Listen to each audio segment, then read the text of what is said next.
आशा करता हूँ कि आप सभी बहुत अच्छे होंगे। मैं हूँ अंकित और आप जुड़ चुके हैं टॉपर्स लेन के साथ एक ऐसे विषय पे चर्चा करने के लिए जो बताता है कि यूरोपीय यूनियन जो है उसका अस्तित्व खतरे में है। ऐसा क्यों बोल रहे हैं हम कि यूरोपीय यूनियन का अस्तित्व खतरे में है?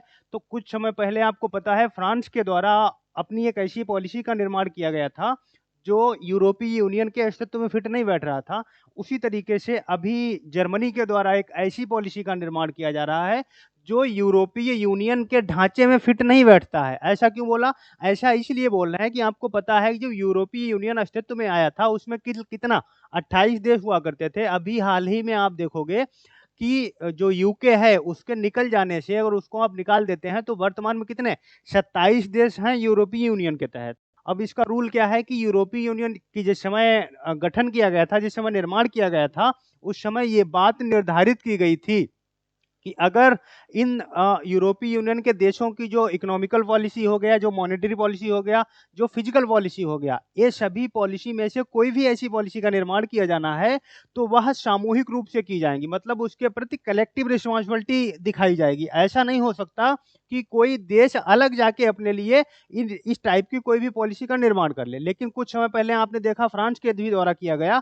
अभी जो नई न्यूज निकल के आ रही है उसके तहत आप देखोगे जर्मनी के द्वारा अपना अलग एनर्जी पैकेज का निर्माण किया जा रहा है। वो पैकेज छोटा मोटा नहीं है, वो पैकेज 200 बिलियन यूरो का है। तो ऐसे में जर्मनी के द्वारा जो कदम उठाया जा रहा है ये यूरोपीय यूनियन के अस्तित्व पे ही प्रश्न चिन्ह लगा रहा है। तो क्या सवाल उठता है जो यूरोपीय यूनियन है उसका अस्तित्व खतरे में है? हम इसको जानेंगे, लेकिन ये आप देखिए जो यूरोपीय यूनियन 1992 में अस्तित्व में आया, ठीक है। अब यह एक क्या है, इकोनॉमिकल एंड मॉनेटरी यूनियन बना, इकोनॉमिक एवं मॉनेटरी यूनियन बना। अब इसके तहत आपकी कलेक्टिव रिस्पॉन्सिबिलिटी होगी। आप अगर मॉनेटरी पॉलिसी लाते हैं, आप अगर फिजिकल पॉलिसी लाते हैं, आप अगर इकोनॉमिकल पॉलिसी लेके आते हैं, लेकिन जर्मनी के द्वारा ये जो कार्य किया जा रहा है इस ढांचे में फिट नहीं बैठ रहा, क्योंकि यूरोपीय यूनियन ऐसा नहीं कहता है कि कोई भी देश अलग अलग जाके अपनी पॉलिसी का निर्माण करे।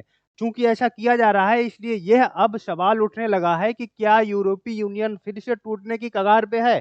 देखते हैं क्या होता है, टूटता है कि बचा रहता है। फिलहाल यहाँ पे हमको प्रश्न ये है हमारे सामने कि जो फ्रांस के द्वारा, जो जर्मनी के द्वारा ये जो नया एनर्जी पैकेज लाया जा रहा है, ये क्यों लाया जा रहा है? तो आप देखोगे जर्मनी है effect to tackle of energy crisis. तो जर्मनी में बहुत सारा इस समय एनर्जी क्राइसिस चल रहा है। एनर्जी क्राइसिस क्यों चल रहा है जर्मनी में? इसके पीछे बहुत सारे रीजन हैं। इसके पीछे एक रीजन नहीं है, बहुत सारे रीजन है। जर्मनी आप देखो यूरोप का सबसे बड़ा देश है, सबसे विकसित देश है। अब जर्मनी ही नहीं, आप पूरे यूरोप में इस समय एनर्जी क्राइसिस देखते हैं। अभी तो सर्दी आने वाली है, सर्दियों में तो बहुत सारे जैसे घर हो गया, ऑफिस हो गया, इसको हीट करने के लिए अत्यधिक मात्रा में इलेक्ट्रिसिटी हो गया, गैस हो गया, इन चीज़ों की आवश्यकता पड़ती है। तो जैसे जैसे विंटर आता जाएगा वैसे वैसे वहाँ पर जो एनर्जी है उसकी डिमांड बढ़ती जाएगी। अब अभी यूरोप की हालत यह है, संपूर्ण यूरोप की, सिर्फ जर्मनी की ही बात नहीं कर रहे, संपूर्ण यूरोप में देखोगे तो एनर्जी क्राइसिस बड़ी मात्रा में विद्यमान है। क्यों ऐसा है? तो ऐसा इसलिए है, आप देखोगे जिस समय कोविड 19 क्राइसिस चल रहा था, कोविड 19 जैसे ही खत्म होता है उसके पश्चात आप देखो यूरोप में बड़ी मात्रा में एनर्जी की डिमांड हुई। चूंकि जब एनर्जी की मांग की गई, अब उसके कुछ समय ही पश्चात आप देखेंगे यूक्रेन और रूस का जो युद्ध शुरू हो जाता है। उस युद्ध के क्रम में जो यूरोप की डिमांड थी एनर्जी की, जो गैस की डिमांड थी, जो इलेक्ट्रिसिटी की डिमांड थी, उसको पूर्ति नहीं की जा सकी। अभी जब यूरोप और सॉरी जो रूस और यूक्रेन के बीच युद्ध शुरू हो गया, उसने स्थिति को फिर से कठिन बना दिया, उसने कठिन इस क्रम में बना दिया। इस युद्ध के चलते आपको पता है कि यूरोप के बहुत सारे देश जो हैं वो रशिया के खिलाफ हो गए। जब रशिया के खिलाफ हो गए तो रशिया ही आपको पता है जो नॉर्ड स्ट्रीम फर्स्ट है, नॉर्ड स्ट्रीम 2 है, गैस पाइपलाइन है जो रूस से जर्मनी के बीच आती है। नॉर्ड स्ट्रीम फर्स्ट और नॉर्ड स्ट्रीम 2 गैस पाइपलाइन जो कि रूस से जर्मनी के लिए आती है। आप देखिए ये है, ये यहाँ तक आती है, फर्स्ट और सेकंड नॉर्ड स्ट्रीम पाइपलाइन, जिसके तहत गैस रशिया को सप्लाई की जाती है। तो ऐसे में जो रूस है वो कहता है कि हम इस पाइपलाइन को रोक देंगे। उसने रोक भी दिया नॉर्ड स्ट्रीम 2 को। आपको पता है अभी कुछ समय पहले ब्लास्ट हुआ था, उससे पहले आप देखो रशिया ने इसमें व्यवधान डाला था, यूरोपीय देशों को गैस देने से मना कर दिया था। तो ये जो एनर्जी क्राइसिस है ये संपूर्ण यूरोप के लिए समस्या है। अब ये संपूर्ण यूरोप के लिए जो समस्या बना हुआ है एनर्जी क्राइसिस, इसी के चलते आप देखोगे यूरोप में अभी हाल ही के समय में जो एनर्जी का प्राइस है वो 550% बढ़ा हुआ है। सिर्फ आप यूके की बात करोगे तो 54% यूपी में इंक्रीज हुआ है एनर्जी प्राइसेस। तो ऐसे में जो जर्मनी है, जर्मनी के बारे में बोला जा रहा है कि यहाँ पे रिसेशन आना चाह रहा है। रिसेशन आने ही वाला है, क्योंकि ऐसी न्यूज निकल के आ रही है। तो जर्मनी सोच रहा है कि रिसेशन आने से पहले हम इसको कंट्रोल कर लें। अगर जो मुद्रास्फीति की दर है उसमें लगातार वृद्धि होती रहेगी तो जर्मनी में रिसेशन आने में टाइम नहीं लगेगा। तो इसलिए जर्मनी चाह रहा है कि उस जो इन्फ्लेशन बढ़ रहा है उसको नियंत्रित किया जाए, जो रिसेशन है उससे बचा जाए। इसलिए वो अपनी अलग से पॉलिसी का निर्माण करना चाह रहा है और उसके द्वारा ये निर्माण किया गया है। तो अब बात ये उठती है कि उसके द्वारा जो ये लाया जा रहा है, इतना बड़ा पैकेज लाया जा रहा है, इसके पीछे जस्टिफिकेशन क्या है, इसका क्या औचित्य है जो उसके द्वारा इतना इतना बड़ा पैकेज लाया जा रहा है, इसका क्या औचित्य है।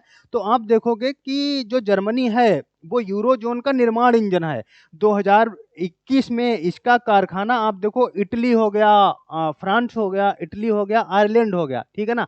इसके अलावा आप देखेंगे फ्रांस हो गया, इन देशों से भी बड़ा था। तो जो यूरो जोन है यूरोप का वो फ्रांस है।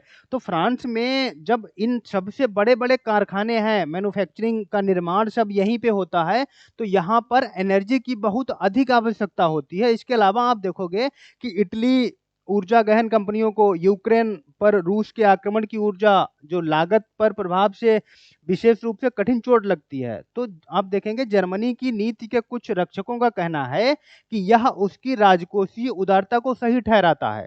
तो मतलब जो क्राइसिस चल रहा है, जो यूक्रेन और रूस के बीच युद्ध की स्थिति बनी हुई है, इस क्रम में यूरोप के जो अन्य देश हैं उसमें चाहे तो रूस के आक्रमण का खतरा हो, या फिर जो यूरोपीय देशों में जो क्राइसिस को लेकर समस्याएं आ रही हैं, तो जब अगर अगर कुछ ऐसी स्थिति बनती है, क्राइसिस की स्थिति बनती है या कोई ऐसी समस्या बनती है, तो जर्मनी के द्वारा अपना कोई अलग पैकेज का निर्माण किया जा रहा है। तो इसके पीछे जो यूरोप के अन्य देश हैं वो जर्मनी को गलत ठहराने का प्रयास करते हैं, लेकिन जर्मनी अपने आप में कहता है कि ये चीज़ें सही नहीं हैं। उसके द्वारा जो कार्य किया जा रहा है वो अपने रिसेशन से बचने के लिए किया जा रहा है और वो ऐसा कार्य करता रहेगा। इसके अलावा आप देखोगे कि इसके अलावा आप देखोगे जो जर्मनी है वो यूरोपीय यूनियन का मैन्युफैक्चरिंग पावर हाउस उसको बोला जा रहा है। तो मतलब मैन्युफैक्चरिंग का पावर हाउस है, तो वहाँ पर बहुत बड़ी मात्रा में एनर्जी की आवश्यकता है, तो उसको ऐसे कदम उठाने के लिए मजबूर हुआ है, ठीक है ना। ये बात हो गई। इसके अलावा आप देखोगे जबकि ऊर्जा संकट का एक अखिल यूरोपीय समाधान सबसे अच्छा समाधान होता, लेकिन अब अगर पूरा यूरोप में ऐसा कोई जो क्राइसिस है तो पूरे यूरोप में है। अगर ऐसा कोई जो कार्य किया जा रहा था, ऐसा कोई पैकेज लाया जा रहा है, तो वो संपूर्ण यूरोप के लिए लाया जाता, तब तो बात बड़ी अच्छी थी। लेकिन चूंकि जर्मनी के द्वारा अकेले रूप से इस पैकेज का निर्माण किया जा रहा है, तो ये कहीं न कहीं जो यूरोपीय यूनियन है उसके लिए बड़ा प्रश्न चिन्ह बनता जा रहा है। तो ऐसे में जो जितने भी छोटे-छोटे देश हैं उनके सामने बड़ी समस्याएँ खड़ी हो जाएँगी। जर्मनी तो इतना बड़ा पैकेज लेके आ गया है, लेकिन क्या जो छोटे-छोटे देश हैं वो भी कोई ऐसा पैकेज ला सकते हैं? नहीं ला सकते। तो आप समझिए कि जर्मनी अब अपने इन्फ्लेशन को कंट्रोल करने के लिए, जो क्राइसिस है उससे निपटने के लिए अगर इतना बड़ा पैकेज लेके आया है, तो मानो कि जो गैस के दाम हैं, अब वो अपने यहाँ कंट्रोल कर लेगा। अब सपोज दैट पूरे यूरोप में आप देखो कि 20 यूरो अगर गैस के रेट हैं, वो अपने यहाँ इसमें क्या करेगा कि 10% की सब्सिडी दे देगा, 10 रुपए की सब्सिडी दे देगा। तो जनता में जो महँगाई है वो धीरे-धीरे कम होगी। जो महँगाई कम होगी तो जो जर्मनी है, उसमें ऑटोमेटिक जो इन्फ्लेशन है उसको कंट्रोल किया जाएगा। इसके अलावा जो अन्य देश हैं, उनका ये मानना है कि जर्मनी के द्वारा ये जो कार्य किया जा रहा है, इससे जितने भी यूरोपीय कंपनियां हैं वो कहाँ शिफ्ट होंगी? जर्मनी में शिफ्ट होंगी, क्योंकि छोटे-छोटे देश इतना बड़ा कदम उठा नहीं सकते। तो अब प्रश्न ये उठता है कि वो छोटे-छोटे देशों की कंपनियां हैं और जो मार्केट है वो धीरे-धीरे कहाँ शिफ्ट होने लगेगी? जर्मनी में शिफ्ट होने लगेगी। तो जितने भी देश हैं वो जर्मनी के इस कदम का चूंकि विरोध कर रहे हैं कि आपके द्वारा जो किया जा रहा है ये गलत है। अब दूसरा आप देखिए कि war of Ukraine tracking the impact of Germany energy and the climate policy. तो जो यूक्रेन और रूस के बीच युद्ध चल रहा है उसने जर्मनी की इकोनॉमिकल क्राइसिस, जर्मनी ही नहीं संपूर्ण यूरोपीय यूनियन पे आप देखोगे जो क्राइसिस है वो विद्यमान है। ऐसे में जो जर्मनी जो रूस है उसके द्वारा हमने बताया था कि नॉर्ड स्ट्रीम फर्स्ट और नॉर्ड स्ट्रीम टू पाइपलाइन को समय समय पर रोक दिया जाता है। ऐसे में यूरोपीय यूनियन के लिए बड़ी समस्या बनी हुई है। बड़ा जो गैस की प्रॉब्लम है, जो इलेक्ट्रिसिटी की प्रॉब्लम है, उस पर उसको डिपेंडेंसी बढ़ती जा रही है अन्य देशों के साथ में। ऐसे में अगर रूस अपना जो जर्मनी है वो अपना अलग प्लान लेके आ रहा है तो ये यूरोपीय यूनियन के अस्तित्व पे खतरा की घंटी है। ठीक है ना। इसके अलावा आप देखो ये नॉर्ड स्ट्रीम फर्स्ट और नॉर्ड स्ट्रीम टू पाइपलाइन है जो कि रूस से निकल के कहाँ जा रही है, जो कि आ रही है जर्मनी के क्षेत्रों में। जर्मनी को इसी गैस पाइपलाइन के माध्यम से इसको जर्मनी भेजा जाता है। इसके अलावा आप देखोगे यूरोप के जो अन्य देश हैं वो इस चीज़ का विरोध कर रहे हैं कि जर्मनी के द्वारा जो ये कदम उठाया जा रहा है वो अनलीगल है, वो सही नहीं है। क्योंकि यूरोपीय यूनियन कलेक्टिव रिस्पॉन्सिबल की बात करता है, लेकिन जो जर्मनी है वो अपना अलग पैकेज का निर्माण कर रही है जो कि छोटे-छोटे देशों के लिए भविष्य में खतरा उत्पन्न करेगा। क्योंकि वो इतने बड़े पैकेज का निर्माण कर नहीं सकते। जब वो इतने बड़े पैकेज का निर्माण नहीं कर सकते हैं, तो ज़ाहिर-सी बात है कंपनियाँ कहाँ जाएँगी? जर्मनी में शिफ्ट हो जाएँगी, जो कि अन्य देशों के लिए एक खतरे की घंटी है। ठीक है? अब प्रश्न ये उठता है कि जो जर्मनी है, उसके द्वारा इतना बड़ा पैकेज लाया गया क्यों? क्योंकि क्राइसिस आ रहा है, क्राइसिस आया हुआ है। क्राइसिस भी क्यों आया हुआ है? तो उसके पीछे आप देखोगे रूस यूक्रेन युद्ध चल रहा है। हुँ, रूस यूक्रेन युद्ध के चलने में जो यूरोप है उसकी डिपेंडेंसी आप देखोगे 65 से 70% किस पे है? रू जो गैस की डिपेंडेंसी थी वो रूस पे ही थी। रूस चूँकि यूरोपीय देशों ने रूस का जब विरोध किया तो उन्होंने गैस देने से मना कर दिया। तो जब गैस देने से मना कर दिया, विंटर आ रहा है, गैस बड़ी मात्रा में चाहिए, उसकी आपूर्ति करना पड़ेगा। अब उसकी आपूर्ति यूरोप के अन्य देश करें या ना करें, क्योंकि जर्मनी आपको बताया हमने यूरोप का सबसे बड़ा देश आप कह सकते हो, यूरोप का सबसे विकसित देश है। अब वहाँ पर मैन्युफैक्चरिंग पावर हाउस अगर उसको बोला जा रहा है, तो उसके द्वारा कुछ ऐसे कदम उठाए गए हैं जो यूरोपीय यूनियन के अस्तित्व पे प्रश्न चिन्ह लगाता है। ठीक है ना? तो अब बात ये उठती है, क्या यूरोपीय यूनियन इसी टाइप से अगर ये होता रहा तो यूरोपीय यूनियन का अस्तित्व ही खतरे में आ जाएगा। ठीक है ना?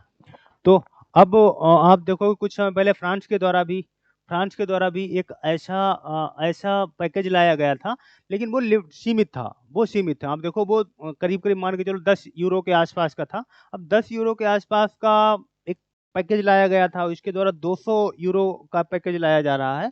तो इन दोनों में बड़ा डिफरेंस है। अब जर्मनी के द्वारा जो कदम उठाया गया है, वो कहाँ तक यूरोपीय यूनियन के लिए खतरा उत्पन्न करता है, वो हमको देखने को मिला। अगर जानकारी अच्छी लगी हो तो चैनल को लाइक करें, सब्सक्राइब करें। Thank you.